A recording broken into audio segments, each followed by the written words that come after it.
ગાંધીનગરમાં વિધાનસભા ખાતેથી સેમિકન્ડક્ટર ચીપના ઉત્પાદનોને લઈને મંત્રી અર્જુન મોઢવાડિયાએ નિવેદન આપ્યું।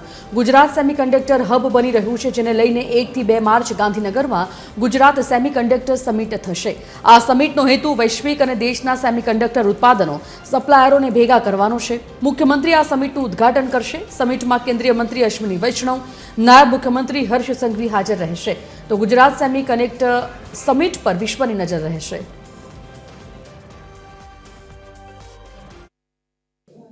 गुजरात जे छे ए सेमीकंडक्टरનું દેશનો હબ બની રહ્યું છે અને 1,34,000 કરોડ રૂપિયાનું મૂડી રોકાણ પાઇપલાઇનમાં છે।